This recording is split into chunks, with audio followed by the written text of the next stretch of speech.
da gente começar a conversar sobre essa questão do imposto de renda foi exatamente numa conversa que eu tive com meu amigo Walter Brito, representante do CRCBA. Eu falei, rapaz, como é que uma notícia dessa passa despercebida? Isso tem que ser propagado, de que pessoas jurídicas podem destinar parte do imposto para entidades sem fins lucrativos, né? Lógico que se está havendo uma espécie de benefício de um recurso, né, de um imposto que iria para o governo, que iria para o leão, essa destinação não pode ter fim lucrativo, né? E como é que é esse programa? É uma lei e o município ele tem que aderir? Como é que funciona isso? E quais empresas estão aptas a destinarem parte do imposto? E quais entidades estão também aptas a receberem essa parte desse imposto aí, essa destinação, Paula? Em relação à sua pergunta, Maurício, que é muito pertinente, de uma importância enorme, até mesmo porque hoje, em Tapetinga, a gente já conta com a entidade que está apta a receber recursos oriundos da declaração de imposto de renda. O que acontece? O imposto de renda de pessoa física, ele traz aí no seu escopo a possibilidade do contribuinte ele destinar parte daquele imposto que ele deve, né, e que ele estaria pagando para a Receita. Então, um percentual disso, que pode variar entre 3% e 6%, você pode destinar isso para entidades sem fins lucrativos e que estão ligadas diretamente ao Estatuto da Criança, do Adolescente e do Idoso. Então, hoje no Brasil, a gente já tem muitas entidades que exercem aí esse serviço de cuidar, né, dessa classe da nossa sociedade, criança e adolescente, idosos, e aí se ela estiver devidamente cadastrada, regularizada, atendendo todos os pré-requisitos que a Receita Federal estabelece para que ela seja uma instituição, uma entidade apta a receber recursos destinados do imposto de renda, a gente poderá, na condição de profissional, juntamente com o contribuinte, estar direcionando parte desse imposto a pagar para essas entidades. Vale ressaltar que isso não tem nenhum custo, isso não gera nenhum prejuízo para o contribuinte que tem imposto a pagar para a Receita Federal, imposto de renda de pessoa física. Por quê? Se o contribuinte ele tem lá um imposto de R$1.000 e ele vai apagar e ele vai doar, né, para uma entidade o percentual de 3%, então ele vai destinar 970 para a Receita, que é parte do imposto devido, e R$30 ele já vai destinar a partir de um documento gerado pela própria Receita, onde ele também vai pagar isso na rede bancária ou pelo QR Code aí do próprio documento, e vai estar destinando esse percentual para essas entidades que trazem aí esse cuidado com crianças e adolescentes e idosos também.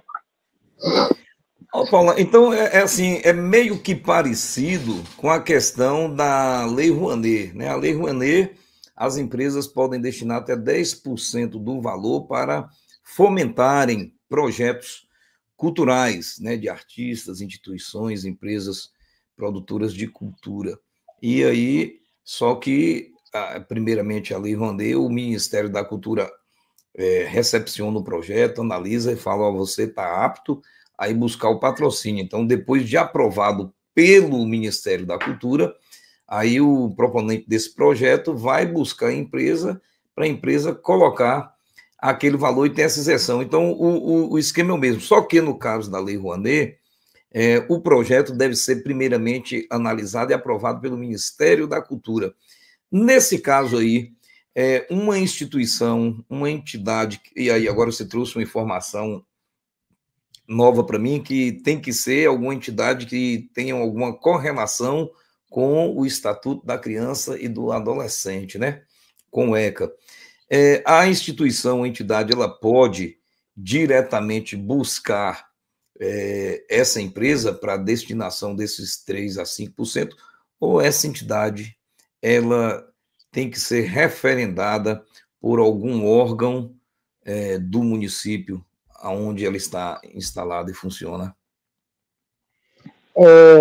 como é que funciona, Maurício? As entidades que estão de acordo com o Estatuto da Criança e do Adolescente, os fundos vinculados ao Estatuto do Idoso, ele precisa obedecer uma série de requisitos que a Receita Federal traz para que ele esteja apto a receber esses recursos. Então, no momento que a gente vai destinar esse recurso, a gente não precisa ir em lugar nenhum. Na própria declaração, a gente vai dizer, né, em doações diretas à livre declaração, a gente vai dizer se a gente quer oferecer essa doação para o fundo do idoso ou de criança e adolescente. E no próprio sistema da Receita, a gente já tem as entidades que estão aptas a receber esse recurso. Então, a gente não vai dialogar com ninguém nesse sentido, né? Na hora de doar, o contribuinte, a gente vai mostrar para ele quais são as possibilidades e aí ele vai escolher. Hoje, em Itapetinga, a gente tem o Conselho Municipal de Defesa da Criança e do Adolescente, né, que a partir em 2024, ele já estava apto, depois de muita luta aí por parte dos representantes, né, dessa instituição, conseguiram isso, uma grande vitória. Mais uma vez, parabenizo a todos, né, que se empenharam aí nessa luta. E aí a gente fez um trabalho a partir do direcionamento de Walter, né, nosso representante aí do Conselho Regional de Contabilidade, nosso delegado na época. E aí, como você disse, né, a gente pode estar utilizando parte desse recurso do imposto de renda para fazer essas doações, né? Estatuto da Criança e do Adolescente, incentivo à cultura é uma possibilidade também, incentivo à atividade de audiovisual, o fundo controlados, né, pelos conselhos de pessoas idosas, incentivo ao esporte. Outra possibilidade que nós temos hoje também as entidades que promovem os programas de apoio à atenção da saúde das pessoas com deficiência e ligados ao PRONAS, PCD. Hoje já temos também possibilidade do PRONAM, que tem aí um serviço prestado a apoio à atenção, né, a pacientes oncológicos. Então, assim, são muitas possibilidades que a gente tem de, através do imposto de renda, estar contribuindo com as questões sociais também no nosso país. Então, a Receita Federal, ela tem também, para além de um órgão que cuida dessas questões tributárias no nosso país, né, que rege essas questões dos nossos tributos, esse cunho também social, no sentido de destinar parte dos recursos por ela arrecadado, para que a população também se beneficie diretamente desses recursos. Mas, como a gente falou aqui, né, teve uma campanha, foi feito um plantão. Como é que faz para isso chegar a mais pessoas, Paulo, de uma forma mais... Agora que nós estamos às vésperas de iniciar o período de declaração do imposto de renda?